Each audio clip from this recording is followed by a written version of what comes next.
चलिए, आप लोग गुरुदेव जीएस टीचिंग सेंटर में आप लोगों का स्वागत है।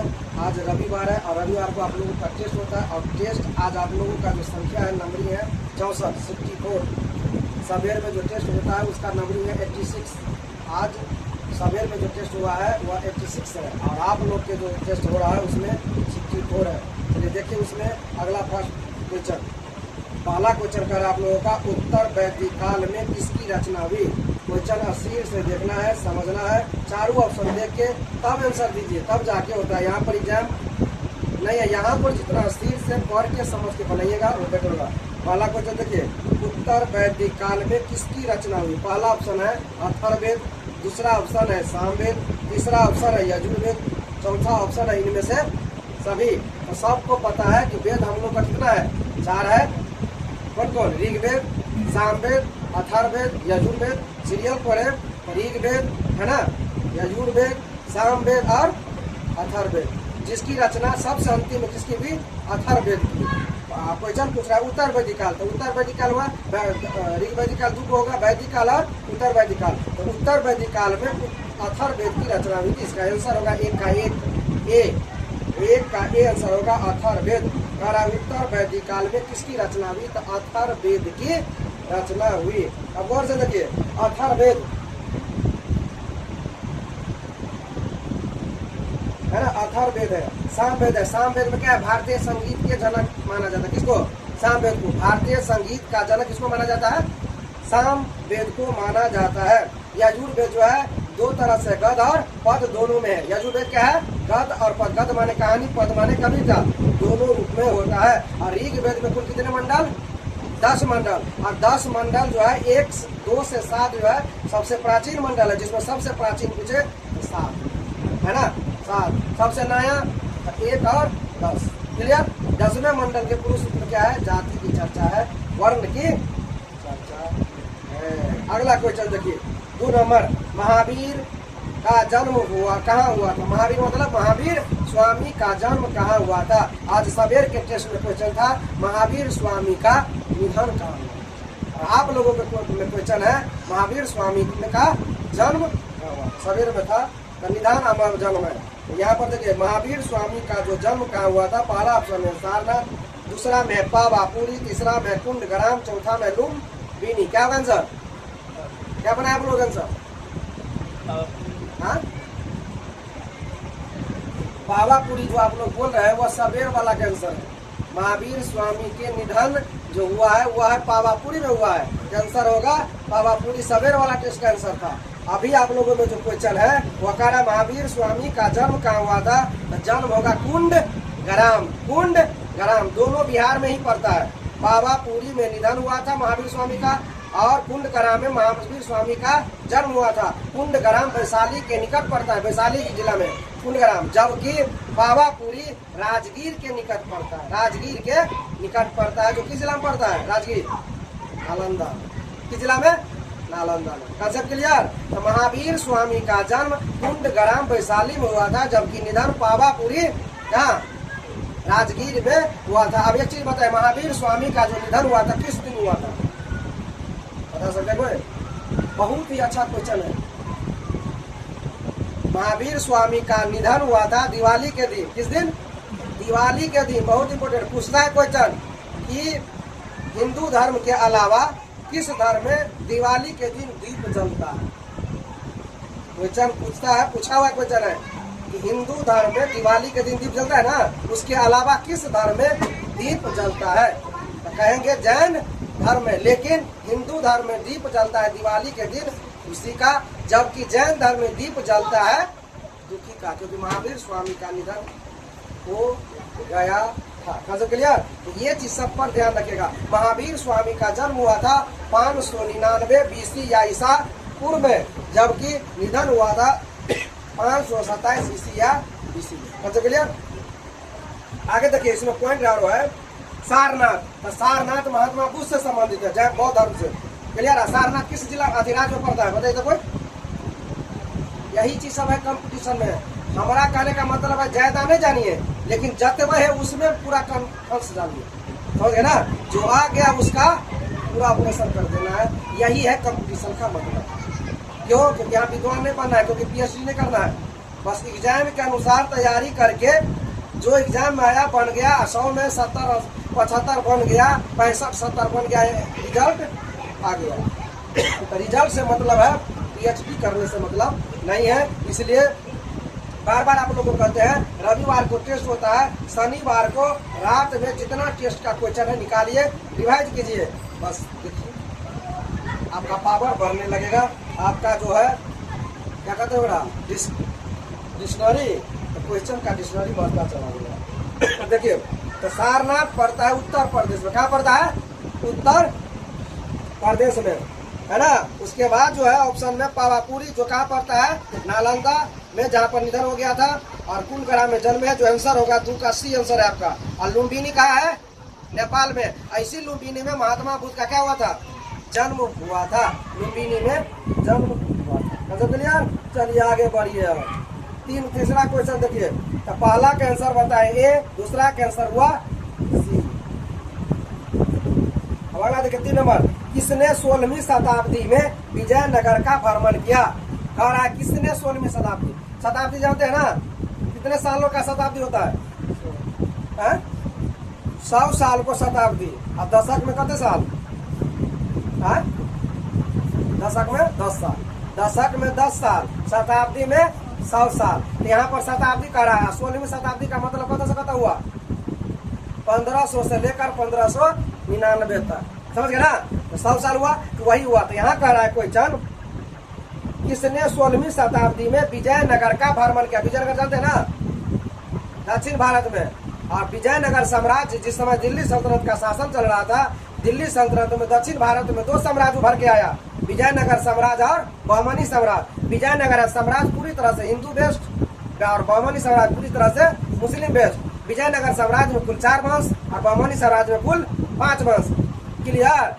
विजयनगर साम्राज्य में जो ट्रिक बताया था 4 वंश का, उसका सस्ता SSTA, संगम, एस से क्या हुआ? संगम, एस से सालुब, टी से तुलुब, ए से अरबिकु। इस चारों वंश का यानी विजयनगर साम्राज्य का सबसे सुपरस्टार राजा क्या था?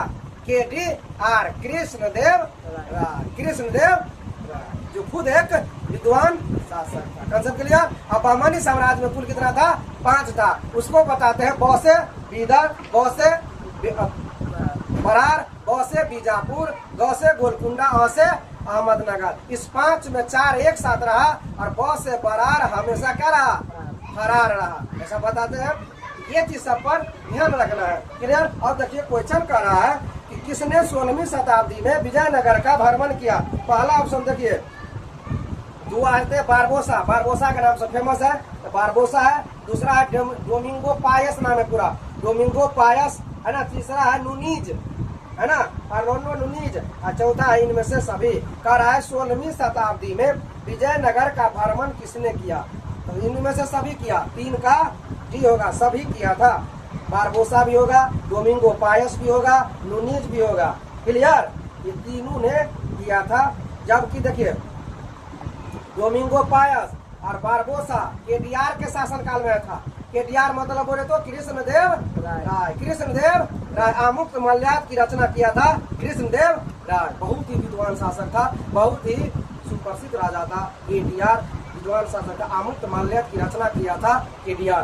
तो बारबोसा सॉरी डोमिंगो पायस और बारबोसा दोनों आया था कृष्णदेव राय के शासनकाल में, जबकि नुनीज आया था ADR के शासनकाल में। ADR मतलब सब पढ़ा दिए हुए हम लोग को भी, है ना। ADR मतलब हुआ अच्युत देव राय। के से मतलब हुआ कृष्ण, डे से हो गया देव, आर से राय, ए से हो गया अच्युत, डी से हो गया देव, आर से राय। शॉर्ट है अच्युत देव राय के शासनकाल में नुनीज आया था। और नुनीज क्या था? घोड़ा व्यापारी था। कैसा था?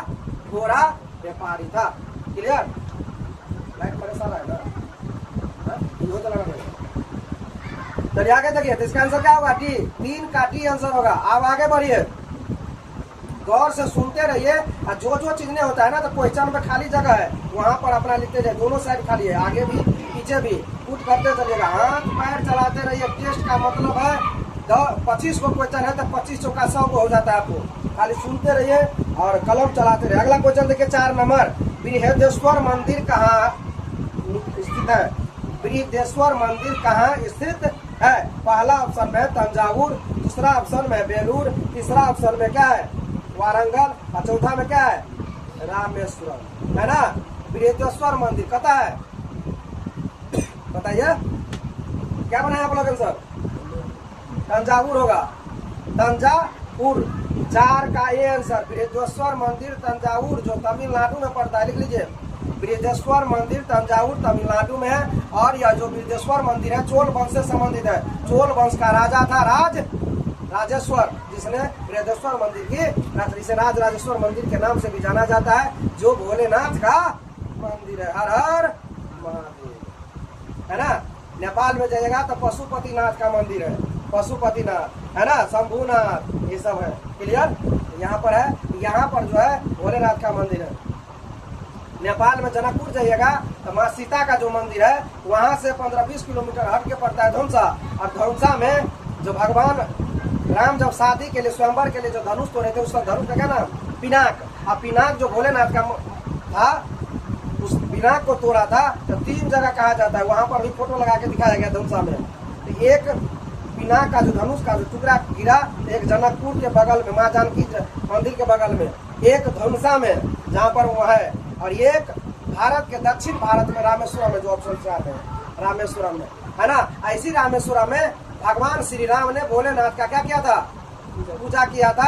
इसीलिए रामेश्वरम में किस नाथ का मंदिर? भोलेनाथ का मंदिर है। तो धनुषा में धनुष जो चोरा, जिसमें 2 जगह नेपाल में, एक भारत में वर्तमान में स्थित है। ये चीज सब याद रखिएगा। तो इसका आंसर होगा तंजावुर जो तमिलनाडु में पड़ता है। किस वंश से संबंधित? चोल वंश से संबंधित है। समझ गए ना। इसी चोल वंश का सबसे सुपरस्टार राजा क्या था? प्रसिद्ध राजा राजेंद्र चोल, जिसे राजेंद्र प्रथम के नाम से भी जाना जाता है, जिसने श्रीलंका को भी नौसेना के बल पर कंट्रोल करके रखा था। दक्षिण पूर्वी एशिया पर भी अपना प्रभुत्व जमा के रखा था। अगला क्वेश्चन देखिए 5 नंबर। उल-गुलान विद्रोह किससे जुड़ा था? मतलब उल-गुलान विद्रोह किससे संबंधित था? पहला ऑप्शन में है क्या है संथाल, दूसरा ऑप्शन में है कच्छा नागा, तीसरा ऑप्शन में है कोल, चौथा ऑप्शन में है बिरसा मुंडा। उल-गुलान विद्रोह जुड़ा हुआ था बिरसा मुंडा से। बिरसा मुंडा से 5 का डी होगा। उल-गुलान विद्रोह से संबंधित था बिरसा मुंडा। और बिरसा मुंडा को आदिवासी का क्या कहा जाता है? भगवान। आदिवासी का क्या कहा जाता है? भगवान। और यही आदिवासी भगवान को धरती आवा। बिरसा मुंडा को धरती आवा कहा जाता है। और धरती आवा का मतलब होता है आदिवासी का भगवान। क्लियर? 1895 से 1900 के बीच हुआ था, है ना, ये बिरसा मुंडा। और इसी बिरसा मुंडा के जन्म दिवस पर 15 नवंबर को बिहार से झारखंड को अलग किया गया। 15 नवंबर 2000 ईस्वी। और 15 नवंबर को भारत सरकार के द्वारा क्या मनाया जाता है? प्रत्येक वर्ष राष्ट्रीय जनजातीय गौरव दिवस। याद रखिएगा, यही चीज सब है। पूरा करंट को मतलब सभी चीज को जोड़ के रखना। आगे क्वेश्चन देखिए, इसका आंसर होगा डी। अब देखिए संथाल जो है पहला ऑप्शन संथाल। इसी संथाल समाज से आती है भारत की प्रथम व्यक्ति, प्रथम नागरिक। क्या है भारत का प्रथम नागरिक? किसको कहते हैं? राष्ट्रपति। अभी वर्तमान राष्ट्रपति द्रौपदी मुर्मू जो है किस समाज से आती है? संथाल समाज से आती है। पूर्वोत्तर भारत की सबसे बड़ी जनजाति संथाल है। भारत की सबसे बड़ी जनजाति भील है, जो लगावत भीड़ हो। ऐसे याद रखिए, भील है जो लगावत भीड़ है। भारत की सबसे बड़ी जनजाति भील, जो लगावत भीड़, ऐसे याद रखना है। पूर्वोत्तर भारत की सबसे बड़ी जनजाति संथाल। ऐसी संथाल समाज से आती है भारत की राष्ट्रपति द्रौपदी मुर्मू। Concept clear? चलिए आगे देखिए, क्या नंबर? 6 नंबर। बिरसा मुंडा का कार्य क्षेत्र कौन सा था? कह रहा है बिरसा मुंडा कहाँ अपना कार्य क्षेत्र किया था? ऑप्शन देखिए, जब पहला क्वेश्चन दिमाग पर होगा बन गया तो ये बन जाता। पहला ऑप्शन में चंपारण, दूसरा ऑप्शन में रांची, तीसरा ऑप्शन में बलिया, चौथा में अलीपुर। क्लियर? अब देखिए चंपारण कहाँ पड़ता है? बिहार में। महात्मा गांधी अपना सबसे पहला सत्याग्रह कहाँ किया था? चंपारण में। भारत में पूछे पहला सत्याग्रह महात्मा गांधी का तो चंपारण से, लेकिन सीधे पूछे महात्मा गांधी का पहला सत्याग्रह तो दक्षिण अफ्रीका में। Concept clear? ये सब 1917 अप्रैल 1917 चंपारण की धरती, बिहार की धरती। इसलिए महात्मा गांधी का जन्मभूमि गुजरात, लेकिन कर्मभूमि बिहार का चंपारण। Concept clear? इसका आंसर होगा बिरसा मुंडा का कार्य क्षेत्र आता रांची। झारखंड की राजधानी जो है रांची, ये रांची रहा था उसका कार्य क्षेत्र। देखिए चंपारण बिहार में, रांची झारखंड में, बलिया कहाँ पड़ता है? उत्तर प्रदेश। छपरा बलिया कहते हैं ना, तो छपरा बिहार में, बलिया उत्तर प्रदेश है ना। अलीपुर भी उत्तर प्रदेश में पड़ता है। क्लियर? तो इसका आंसर होगा रांची, मतलब बिरसा मुंडा जो अपना कार्य क्षेत्र किया था वह था रांची, जो वर्तमान झारखंड में क्या है? रांची। इसी रांची में क्या है? पागल खाना, जो रांची में क्या पागल खाना है। क्लियर? चलिए आगे देखिए, क्या नंबर? 7 नंबर 1899 और 1900 है। 1899 1900 ईस्वी की मुंडा क्रांति का नेता कौन था? अब ये बताएं क्या होगा? बिरसा मुंडा, बिरसा मुंडा है ना। 1899 1900 ईस्वी जो मुंडा क्रांति का नेता कौन था? तो आंसर होगा सी, बिरसा मुंडा, बिरसा मुंडा। आगे देखिए, 3 गो क्वेश्चन था इससे। आगे देखिए और है 8 नंबर में, बिरसा मुंडा किसके पक्ष में था? झारखंड के, उत्तराखंड के, छत्तीसगढ़ के, इनमें से कोई नहीं। क्या होगा? पूछ रहा है कि बिरसा मुंडा किसके पक्ष में था? झारखंड के, उत्तराखंड के, कि छत्तीसगढ़ के, किनमें से कोई नहीं। क्या होगा आंसर? देखिए 5, 6, 7, 8 चार उसी से संबंधित है। तो झारखंड की राजधानी रांची में जब कार्य क्षेत्र था तो झारखंड में होगा आंसर।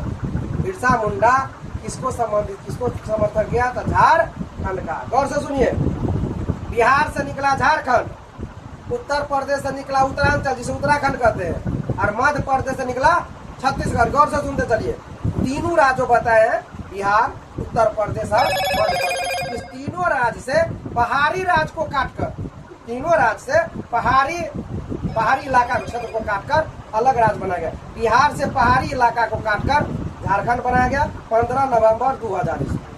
उत्तर प्रदेश से पहाड़ी इलाका को काटकर उत्तरांचल बनाया गया और 2006 के बाद हो गया उत्तराखंड, है ना। यह बना कब? 9 नवंबर 2000 ईस्वी, है ना। इसके बाद मध्य प्रदेश से छत्तीसगढ़ को निकाला 1 नवंबर 2000 ईस्वी। क्लियर? ये सब ध्यान रखना है। फिर आगे देखिए, क्या नंबर क्वेश्चन? 8 हो गया। अब देखिए यहाँ पर नंबरिंग गड़बड़ कर दिया है। 8 वाला 9 नंबर क्वेश्चन है तो केवल लास्ट में, तो रहने दीजिए। अब देखिए 10 नंबर क्वेश्चन देखिए, बरौनी तेल शोधन कारखाना किस राज्य में स्थित है? बहुत ही अच्छा क्वेश्चन है, हल्का क्वेश्चन है, बगल में हम लोग का है। गौर से देखिए, बरौनी तेल शोधन कारखाना किस राज्य में स्थित है? उत्तर प्रदेश, बिहार, झारखंड, मध्य प्रदेश। क्या आंसर? ये तो नहीं गलत होना चाहिए। बिहार में। तेल शोधन का मतलब जानते हैं? रिफाइनरी सेंटर है, शुद्ध करने वाला है। क्लियर ना? यहाँ पर उर्वरक भी है ना। बरौनी में तेल शोधन भी है, उर्वरक का भी कारखाना, फैक्ट्री सब है। क्लियर? बरौनी किस जिला में पड़ता है बताइए तो कोई? मधुबनी, बिहार में तो हो गया। बरौनी किस जिला में पड़ता है? बेगूसराय। बरौनी बेगूसराय जिला में पड़ता है, जो बहुत ही अच्छा रेलवे स्टेशन भी है। मधुबनी बेगूसराय जिला में पड़ता है। कौन सी? बरौनी। चलिए अगला क्वेश्चन ये हो गया। अगला क्वेश्चन देखिए, क्या नंबर? 11 नंबर जो देख रहे हैं, एक ग्रामीण क्षेत्र से दूसरे ग्रामीण क्षेत्र में महिलाओं के प्रवास का मुख्य कारण क्या है? प्रवास होने जानते हैं? आई गाँव छोड़कर वही गाँव चला, है ना। कह रहा है बहुत ही, है ना, यह कॉमन से चला। एक ग्रामीण क्षेत्र से दूसरे ग्रामीण क्षेत्र में महिलाओं के प्रवास का मुख्य कारण क्या है? रोजगार के अवसर, विवाह, बीमारी, शिक्षा। क्या होगा?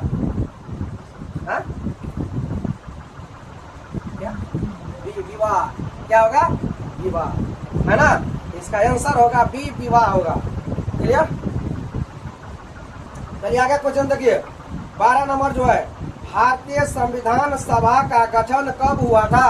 कह रहा है भारतीय संविधान सभा का गठन कब हुआ था? देखिए कहता है ऑप्शन में 1945, 1946, 1947, 1950। इसका आंसर होगा 1946। देखिए इसका आंसर क्या होगा? 1946। 12 का बी नंबर 1946। गौर से देखिए, संविधान सभा बताते हैं 9, 11, 2, 13। संविधान सभा की पहली बैठक 9 दिसंबर 1946 को हुआ था। इस दिन पहले अध्यक्ष के रूप में और अस्थायी अध्यक्ष के रूप में कौन थे? सच्चिदानंद सिन्हा। क्लियर। 2 दिन बाद 11 दिसंबर 1946 ईस्वी को संविधान सभा का फिर बैठक हुआ और इस दिन अस्थायी अध्यक्ष के रूप में क्यों बना? डॉक्टर राजेंद्र प्रसाद बने। और संविधान जब तक अब 11 दिसंबर 1946 से 24 जनवरी 1950 तक है। 24 जनवरी 1950 में देश के राष्ट्रपति के रूप में क्या हो गया? चुना गया। बात समझ गए ना? याद रखिएगा। चलिए यहाँ पर है, यह होगा 1946 ईस्वी में संविधान सभा का गठन। अगला देखिए 13 नंबर, मौलिक कर्तव्यों को किस संशोधन द्वारा जोड़ा गया था? मौलिक कर्तव्य जानते हैं ना हमारे संविधान में? एक गौर से सुनिए, मौलिक कर्तव्य करा, पहले ये सुन लीजिए। हमारे मूल संविधान में मौलिक कर्तव्य कितना था? भैया एक भी नहीं था। वर्तमान में मूल कर्तव्य कितना? 11। कितना? 11। क्लियर। पहली बार जोड़ा गया कब? 10। वर्तमान में कितनी? 11। मूल संविधान में कितनी? एक भी नहीं। ये तीनों क्वेश्चन मूल संविधान में मूल कर्तव्य की संख्या नहीं था। वर्तमान में मूल कर्तव्य की संख्या 11 है। पहली बार जोड़ा गया 10। 42वां संवैधानिक संशोधन 1976 के द्वारा 10 जोड़ा गया, 6 है ना, और उसके बाद 1 जोड़ा गया 66 के द्वारा। Concept clear. यहाँ पर क्वेश्चन कर रहा है मौलिक कर्तव्य को किस संशोधन द्वारा जोड़ा गया। यहाँ पर है 40वां संशोधन, 42वां संशोधन, 44वां संशोधन, 46वां संशोधन। आंसर होगा बी, 13 का बी, 42वां संवैधानिक संशोधन 1946। 1946। अब देखिए 42 और 44 अगर दोनों का हम कहते हैं सौती नहीं। 42 के काट 44, 44 के काट 42, है ना। 42वां संवैधानिक संशोधन 1946 हुआ था। इस संशोधन को भारतीय संविधान का क्या कहते हैं? लघु संविधान कहा जाता है। क्या कहा जाता है? लघु संविधान कहा जाता है 42वां संवैधानिक संशोधन को। चलिए आगे देखिए क्या नंबर? 14 नंबर। 14 नंबर का रहा है सक्रिय प्रतिरक्षा होती है। सक्रिय प्रतिरक्षा होती है। पहला ऑप्शन में अल्पकालिक, दूसरा में कमजोर, तीसरा में सीधे इंजेक्ट की गई प्रतिरक्षियों द्वारा उत्पन्न दीर्घकालिक। तो सक्रिय प्रतिरक्षा होती है दीर्घकालिक। डी आंसर होगा।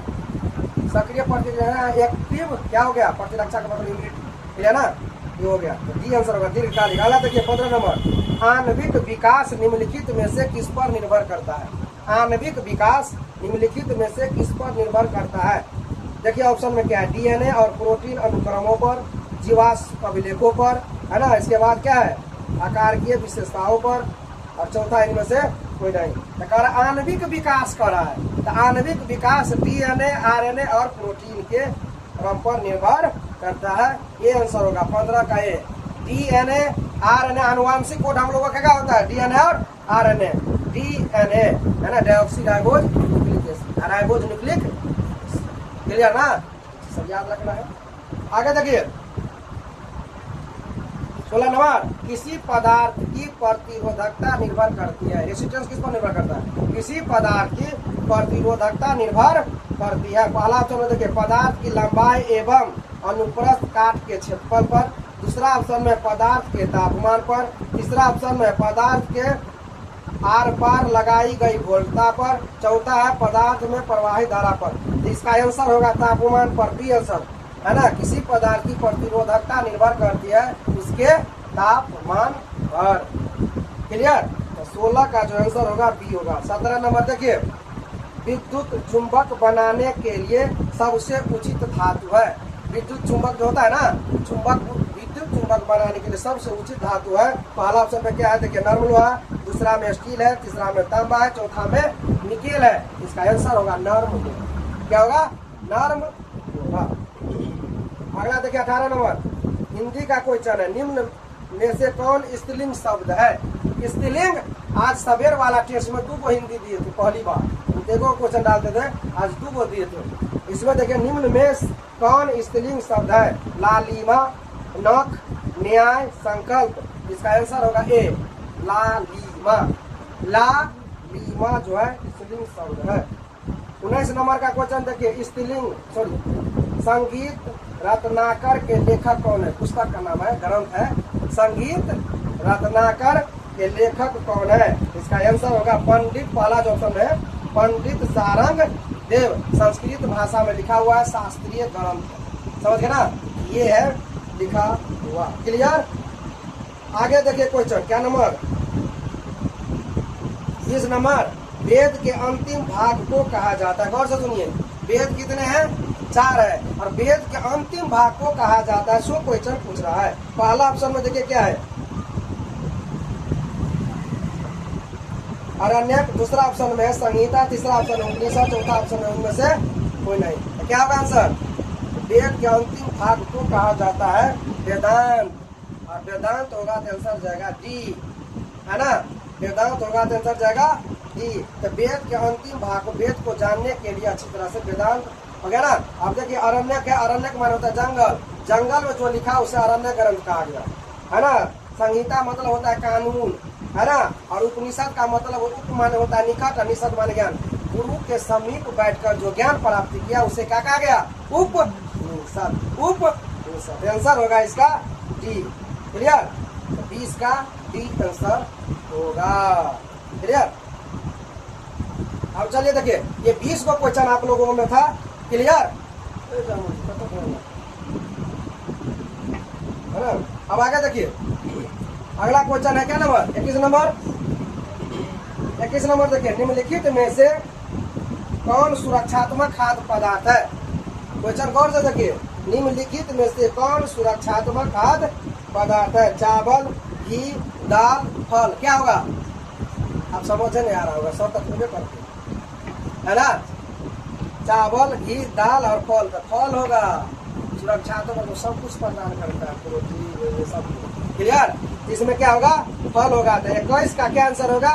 डी होगा। अब देखिए, आप लोगों का जो ये था 25 क्वेश्चन है, इसमें से 21 क्वेश्चन गुरुदेव जीएस टीचिंग सेंटर में 21 क्वेश्चन है। और एक चीज और याद रखिए, आप लोग एक यूट्यूब चैनल भी है, और यूट्यूब चैनल में यूट्यूब चैनल का भी आप लोग बराबर देखिए, जिससे रिवाइज होगा। उस पर डेली एक वीडियो डालते हैं, और चैनल का जो नाम है @गुरुदेव जीएस टीचिंग सेंटर नाम से यूट्यूब चैनल है। यूट्यूब चैनल को सब्सक्राइब कीजिए, लाइक भी दीजिए, और अच्छा लगे तो लाइक भी जम के दबाना है, क्योंकि प्रत्येक भी एक वीडियो डालते हैं। लगभग 100 से ऊपर वीडियो डाला जा चुका है। क्लियर है? चलिए, बहुत बहुत